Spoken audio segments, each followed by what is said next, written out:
नमस्कार, वंदे मातरम।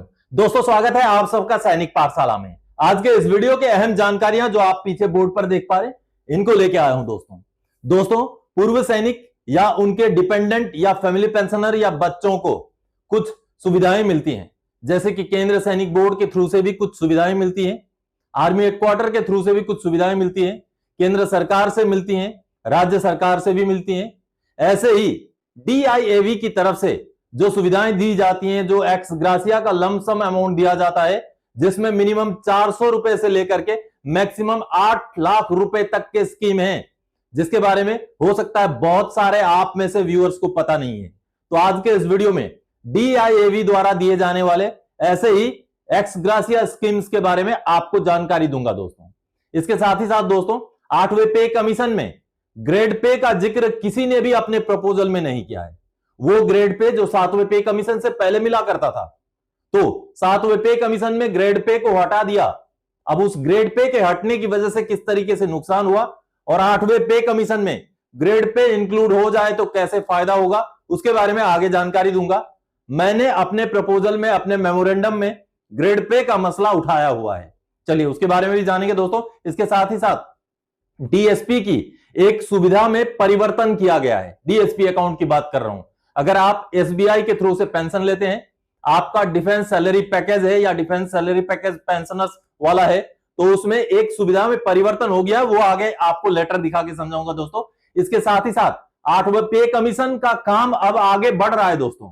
जैसे ही 15 जून 2026 को मेमोरेंडम सबमिशन वाला काम खत्म कर दिया गया है, उसका विंडो क्लोज कर दिया गया है, लेकिन अब अगला काम शुरू कर दिया पे कमीशन ने, जिसकी तारीख 30 जून तक बताया गया है, जो पे कमीशन ने अपने वेबसाइट में भी अपलोड किया है, उसको अपडेट किया है। तो 30 जून तक अब पे कमीशन का क्या काम चल रहा है उसके बारे में भी आगे जानेंगे। तो चलिए दोस्तों आगे बढ़ते हैं।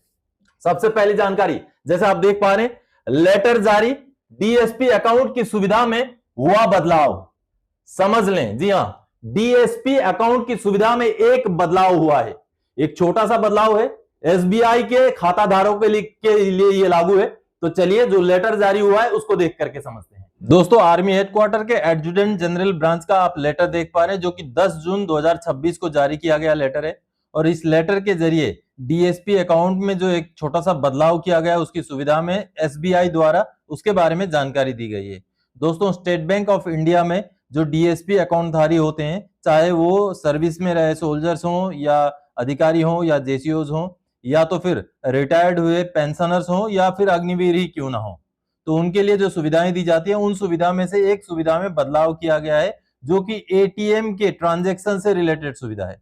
देखिए, सबसे पहले तो unlimited free number of transactions across all SBI network ATMs, यानी कि SBI के जितने भी ATMs हैं वहां पर तो कोई चेंज नहीं है, आपको कोई शुल्क नहीं देना है। लेकिन जो दूसरे जो ATMs हैं, जैसे कि 10 free transactions per month across other banks ATM network, यानी कि दूसरे बैंकों के ATM का इस्तेमाल करके अगर आप 10 ट्रांजैक्शन तक भी एक महीने में करेंगे तो आपको कोई चार्ज नहीं लगता था। लेकिन अब ये जो संख्या है, मैक्सिमम ट्रांजैक्शन की संख्या 10 से कम करके 5 कर दिया गया। देखिए, 5 free transaction per month across other banks ATM, यानी कि अब अगर आप SBI के द्वारा DSP अकाउंट के थ्रू से पैसा निकालना चाहते हैं ATM से, तो थोड़ा सा सावधान होना पड़ेगा। सावधान यही होना पड़ेगा कि 5 से ज्यादा ट्रांजैक्शन अगर दूसरे बैंकों के ATM में आप करते हैं तो आपका जो है चार्ज लगेगा। और इसमें the revise guidelines will take effect from 1 October 2026,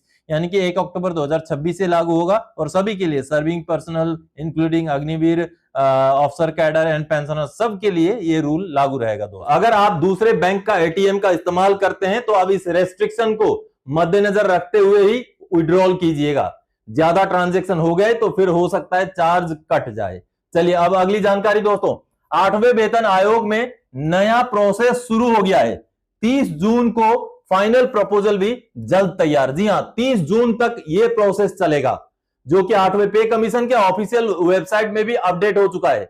चलिए सीधे सीधे हम वेबसाइट में देख करके समझते हैं। तो दोस्तों, ये सामने आपके सामने ये 8वां पे कमीशन का ऑफिशियल वेबसाइट है। ये अंग्रेजी में है, तो चलिए इसको मैं हिंदी में पहले बदल लेता हूं ताकि आपको समझाने में आसानी हो। तो यहां से हम भाषा चेंज कर सकते हैं। ये भाषा का लिस्ट है, किसी भी भाषा को आप चुनेंगे उस भाषा में ये पूरा वेबसाइट चेंज हो जाएगा। चलिए मैंने हिंदी का चुनाव किया है, अब ये देखिए ये पूरा हिंदी में कन्वर्ट हो चुका है, पूरा वेबसाइट हिंदी में कन्वर्ट हो चुका है। तो अब देखिए यहां तक का काम तो हो चुका था, आप सबको पता है। सबसे पहले तो वेतन आयोग का जो है संदर्भ शर्तें जारी हुए थे, संदर्भ शर्तें जारी हुई। फिर उसके बाद वेतन आयोग का जो है भंडार, जो उसमें कुछ पिछले रिकमेंडेशन वगैरह का भी इसमें सेव किया गया। उसके बाद प्रश्नावली, जो क्वेश्चन आंसर चला था, सवालों के जवाब पूछे गए थे, सवाल जवाब हुए थे। उसके बाद ज्ञापन प्रस्तुत करना, यानी कि मेमोरेंडम सबमिशन जो है ये भी हो चुका है। तो ये भी हो चुका, ये भी हो चुका, ये भी हो चुका, ये भी हो चुका। अब ये वाला काम चलने लग गया है दोस्तों। जी हां, 8वीं सीपीसी ऑनलाइन डेटा पोर्टल चालू हो चुका है। और ये डेटा पोर्टल में क्या चीजें हैं, चलिए उसको समझते हैं। हम यहां क्लिक करते हैं तो ये खुल जाएगा। अब देखिए ये यहां पर आपको, अब ये हिंदी में कन्वर्ट हो जाने दीजिए। देखिए हिंदी में कन्वर्ट हो गया। तो आपको यहां से समझना पड़ेगा, शुरू से मैं आपको समझा देता हूं कि ये देखिए 8वीं सीपीसी ऑनलाइन डेटा पोर्टल। देखिए 8वें केंद्रीय वेतन आयोग के पास व्यापक डेटा आवश्यकताएं हैं। डेटा मांगने वाले लिंक प्रारूपों को मंत्रालयों, विभागों, संगठनों, कार्यालयों के साथ अलग से साझा किया जा रहा है। 8वें केंद्रीय वेतन आयोग के लिए इस पोर्टल पर डेटा जमा करने का अनुरोध किया जाता है और लिंक आप ये देख पा रहे हैं किनके लिए है, लिंक किनके लिए, मंत्रालयों, विभागों, संगठनों, यानी कि डाटा मांगा जा रहा है, रिकॉर्ड्स मांगे जा रहे हैं, ताकि पे कमीशन अपना रिकमेंडेशन सबमिट करने में उन डेटा का मदद से अपना रिकमेंडेशन बना सके। आंकड़ा जमा करने की अंतिम तिथि 30 जून 2026। आयोग द्वारा भौतिक data, excel sheet, hard copy, email आदि पर विचार नहीं किया जाएगा। यानी कि ये जितना भी डेटा मांगा गया है वो इस तरीके से वो नहीं लेंगे, सीधा इस वेबसाइट में ही अपलोड करना पड़ेगा, जिसका आखिरी तारीख 30 जून 2026 है। तो अब पे कमीशन ने अपना अगला काम शुरू कर दिया है, डेटा कलेक्शन का काम। तो जैसे डेटा कलेक्शन का काम 30 जून तक हो जाएगा, आगे फिर और मीटिंग्स भी होंगी और धीरे धीरे धीरे धीरे एक करके रिकमेंडेशन भी तैयार होने लगेंगे दोस्तों, जो खूब संभव 2027 के पहले चरण में ही 2027 के फरवरी मार्च के आसपास ही रिकमेंडेशन सबमिशन हो सकता है, क्योंकि उत्तर प्रदेश के चुनाव नजदीक आ जाएंगे। तो इसलिए चुनावों को भी मद्देनजर रखते हुए ही पे कमीशन शायद अपना जो भी काम है वो आगे बढ़ाएगा। चलिए अब अगली जानकारी की ओर आगे बढ़ते हैं दोस्तों, और अगली जानकारी है 8 सीपीसी में देखें ग्रेड पे से क्या होगा फायदा, सिपाही से सुधार मेजर तक हर रैंक को होगा फायदा। जी हां दोस्तों, ये जो ग्रेड पे वाला सिस्टम है, ग्रेड पे वाला सिस्टम के बारे में मैंने नहीं देखा कि किसी भी संस्था ने या किसी भी संगठन ने यह मांग उठाया हो।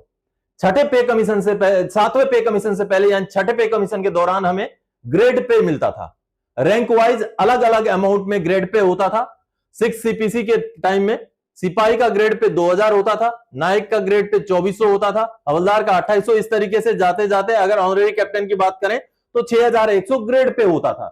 अब इस ग्रेड पे का फायदा क्या होता था दोस्तों, जैसे ही प्रमोशन हो गया, ग्रेड पे बढ़ने की वजह से प्रमोशन का इंक्रीमेंट तो मिलेगा, साथ में ग्रेड पे में जंप होने की वजह से पेमेंट में अच्छा खासा फायदा होता था। जैसे कि मान लीजिए एक नायक है, अगर वो नायक के हिसाब से 2400 रुपए ग्रेड पे ले रहे थे, जैसे ही वो हवलदार हो जाते हैं उनका इंक्रीमेंट तो बढ़ेगा, नायक से हवलदार वाले स्लैब में चले जाएंगे वो, लेकिन साथ ही साथ उनका बढ़ेगा ग्रेड पे।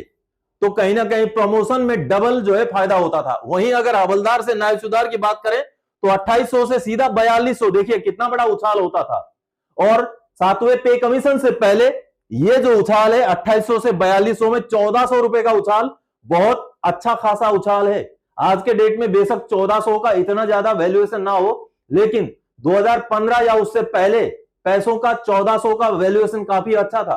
तो एक प्रमोशन होने पर ये जो 1400 का जो उछाल मिलता था, ये एक एडिशनल फायदा था, क्योंकि प्रमोशन पर एक इंक्रीमेंट लगने का फायदा तो मिलता है, साथ में ग्रेड पे भी बढ़ जाता था। हालांकि 7वां पे कमीशन में जब कन्वर्ट किया गया तो ग्रेड पे को बेसिक में मर्ज किया गया, इसमें कोई शंका नहीं है, वो ग्रेड पे को हटा नहीं दिया गया, बेसिक में मर्ज किया गया।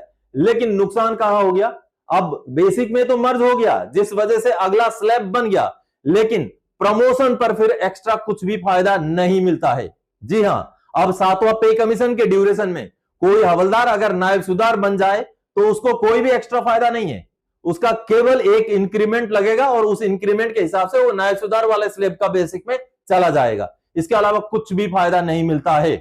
तो दोस्तों, ये जो प्रमोशन वाला फायदा ग्रेड पे की वजह से मिलता था वो नहीं मिलता। अगर 7वें पे कमीशन में ग्रेड पे ना हटके 2.57 का ही मल्टीप्लीकेशन ग्रेड पे में भी लगा करके उसको जारी रखा गया होता, क्योंकि जैसे एमएसपी पे 2.57 लगा, बेसिक पे 2.57 लगा, लगभग हर अलाउंस पे उसी तरीके से लगा, तो अगर मान लीजिए इस ग्रेड पे, छठे पे कमीशन के दौरान के ग्रेड पे अगर 2.57 का मल्टीप्लीकेशन लग गया होता तो 2000 रुपए बढ़ के 5200 हो जाता, 2400 नायक का ग्रेड पे 6200 हो जाता, 2800 हवलदार का ग्रेड पे 7200 हो जाता। तो इस तरीके से ग्रेड पे और ऑनरेरी कैप्टन की बात करें तो ग्रेड पे 15700 हो जाता दोस्तों। बेशक बेसिक थोड़ा सा शायद कम रहता, लेकिन फिर भी ग्रेड पे की वजह से फायदा होता, क्योंकि ग्रेड पे को भी पेंशन कैलकुलेशन में भी जोड़ा जाता था। तो यही अगर आज के डेट में ये ग्रेड पे मिल रहा होता और उसको अगर 8वें पे कमीशन में कन्वर्ट किया गया होता तो उसका फायदा एक्स्ट्रा होता। इसलिए 8वें पे कमीशन में ग्रेड पे की मांग बहुत जरूरी थी दोस्तों, क्योंकि 7वां पे कमीशन में जिस ग्रेड पे को अबोलिश किया गया, निकाला गया, वो ग्रेड पे अगर 8वें पे कमीशन में इंक्लूड कराया जाए तो कहीं ना कहीं सर्विस में जो लोग हैं उनको भी सर्विस करने के लिए एक मोटिवेशन मिलेगा। मान लीजिए एक एमएसपी नायब सूबेदार जिनको मिला हुआ है वो सर्विस में है, एक्चुअली जिस दिन उनको नायब सूबेदार लगेगा उस दिन उनको कोई फाइनेंशियल फायदा नहीं मिलेगा, क्योंकि फाइनेंशियल फायदा तो उनको एमएसपी लगते ही मिल चुका है। तो उनको ऑन ग्राउंड रैंक लगाने के लिए फिर फाइनेंशियली क्या फायदा होगा? जब कुछ फायदा नहीं होगा तो मोटिवेशन नहीं रह जाता है। तो इसलिए, लेकिन अगर ग्रेड पे का सिस्टम होता और ऑन ग्राउंड प्रमोशन लगाने से ग्रेड पे बढ़ाने का अगर तरीका होता तो कहीं ना कहीं वो सर्विस में रहने वाले जो कर्मचारी हैं, जो हमारे फौजी हैं या जो भी सरकारी बाकी भी विभाग के कर्मचारी हैं, उनके लिए ग्रेड पे की वजह से एक मोटिवेशन का भी काम हो जाता। तो ऐसे में 8वें पे कमीशन में मैंने तो अपने मेमोरेंडम में डाला है दोस्तों, मैं मानता हूं ग्रेड पे इंक्लूड होना चाहिए 8वें पे कमीशन में। आप क्या मानते हैं कमेंट कीजिएगा जरूर। चलिए अब अगली जानकारी की ओर आगे बढ़ते दोस्तों, और अगली जानकारी है डीआईएवी के एक्स ग्रासिया स्कीम में 400 रुपए से लेकर के 8 लाख रुपए तक की सहायता राशि है। जी हां दोस्तों, वेलफेयर हमें जो कर्मचारी हैं या पेंशनर्स हैं उनको कई तरीके से, कई सोर्सेस से वेलफेयर मिलते हैं, जैसे कि केंद्र सैनिक बोर्ड के थ्रू से मिलते हैं, बहुत सारे स्कीम्स हैं, कुछ आर्मी हेडक्वार्टर से मिलते हैं, कुछ सीधे केंद्र सरकार की तरफ से मिलते हैं, कुछ राज्य सरकार की तरफ से भी मिलते हैं।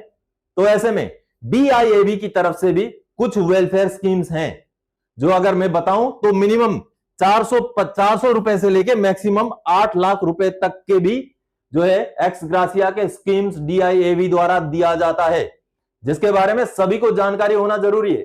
बेशक आपको लागू ना भी हो, लेकिन आपको जानना जरूरी है, ताकि किसी दिन अगर जिनको लागू है ऐसा कोई मिल जाए तो आप उनको बता सकते हैं। तो चलिए, जो स्कीम्स डीआईएवी द्वारा दिए जाते हैं उनके बारे में एक डिटेल्स जानकारी लेते हैं, डॉक्यूमेंट देखते हैं। दोस्तों यहां पर आप जो एक्स ग्रासिया स्कीम के पूरे स्कीम के बारे में देख पा रहे हैं, ये डीआईएवी द्वारा दिए जाने वाले एक्स ग्रासिया का डिटेल्स है। यहां पर पूरा कैटेगरी वाइज डिटेल्स लिखा गया है, आगे उसका कितना अमाउंट मिलता है एक्स ग्रासिया उसके बारे में इधर अमाउंट लिखा गया है। यानी कि ex gratia fatal battle casualty include those presumed dead, अगर ये केस है तो 15 अगस्त 1947 से 30 अप्रैल 1999 तक के जो केस हैं उनके लिए 1 लाख रुपए, और 1 मई 1999 से लेके 31 दिसंबर 2015 तक का कैजुअलिटी के लिए 30,000 रुपए, और 1 जनवरी 2016 से 5 मई 2020 तक के लिए 2 लाख रुपए। आगे दोस्तों 6 मई 2020 ऑनवर्ड्स यानी उसके बाद 8 लाख रुपए करके एक्स ग्रासिया का पैसा मिलेगा। आगे देखिए, ex gratia fatal physical casualty with effect from 1 April 2001 onwards where death is attributable to non attributable to military service including those missing and presumed dead where central government ex gratia is not paid the NOK, यानी कि जहां पर central government वाला ex gratia नहीं payment किया गया उनके लिए है ये including AV and in service cadets. तो ये अग्निवीर और इन सर्विस कैडेट्स के लिए भी लागू है। तो 2,50,000 रुपए ये लमसम है। आगे देखिए, ex gratia fatal physical casualty re employed officers with effect from 21 April 2015, ये 50,000 है। Ex gratia fatal physical casualty recruits including Agniveer with effect from 15 January 2012 onwards, 50,000 रुपए है। One time grant disabled soldier battle casualty of all operations excluding operation Vijay Kargil, invalidate boarded out prematurely release from service in low medical category before fulfilling terms of engagement. ये वाले categories को छोड़ के सभी disabled soldier battle casualty के लिए 15 अगस्त 1947 से लेकर 31 दिसंबर 2015 तक के जो कैजुअलिटी हैं उनके लिए 1 लाख रुपए, फिर 1 जनवरी 2016 से 5 मई 2020 तक के लिए 2 लाख रुपए, फिर 6 मई 2020 ऑनवर्ड्स के लिए 8 लाख रुपए का जो है लमसम एक्स ग्रासिया है। आगे देखिए, one time grant disabled soldiers battle casualty of all operations retained in service, यानी कि बैटल कैजुअलिटी होने के बाद सर्विस में जो रहते हैं, सर्विस पूरा करते हैं, उनके लिए ये है। और ये 1 मई 1999 से लेकर 14 जनवरी 2009 तक के लिए बिलो 60% डिसेबिलिटी है तो 10,000 रुपए, 60 से 74% है तो 20,000 रुपए, और 75% से ऊपर डिसेबिलिटी है तो 30,000 रुपए। ये बैटल कैजुअलिटी वालों के लिए दोस्तों, जो सर्विस में रखे जाते हैं उनके लिए। आगे 15 जनवरी 2009 से 31 दिसंबर 2015 के बीच के रिटायरीज के लिए बिलो 50% के लिए 20,000 रुपए, 50 से 74 तक के लिए 40,000 रुपए, 75 और उससे ऊपर के लिए 60,000 रुपए। आगे 1 जनवरी 2016 से 5 मई 2020 तक का जो रेट है, 60% से कम है तो 1 लाख रुपए, 60% से ऊपर के लिए 2 लाख रुपए।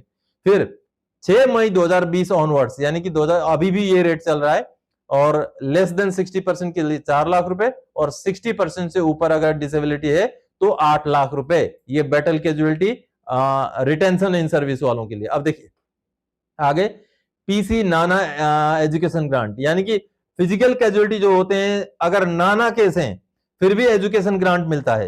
Applicable for children maximum 2 studying in classes up to 12 and equivalent paid to NOK legal guardian of all fatal physical casualties, यानी कि जो नॉन एट्रीब्यूटेबल मिलिट्री सर्विस वाले फैटल फिजिकल कैजुअलिटीज होते हैं, उनके बच्चों की पढ़ाई के लिए उनके एनओके को ये पैसे दिए जाएंगे। और ये 15 जनवरी 2011 से ये शुरू है ये स्कीम, और इसका रेट है दोस्तों मंथली 400 रुपए, 400 रुपए पर मंथ है, मैक्सिमम 2 बच्चों के लिए लागू है। तो इतने ये जो स्कीम है दोस्तों, ये DIAV द्वारा परिचालित स्कीम है, जो आर्मी हेडक्वार्टर के थ्रू से इन एलिजिबल जो भी कैंडिडेट होते हैं, पूर्व सैनिक होते हैं, उनके घर वाले होते हैं, उनको लागू होता है दोस्तों। इन स्कीम्स के बारे में जानकारी हम सभी को होना जरूरी है।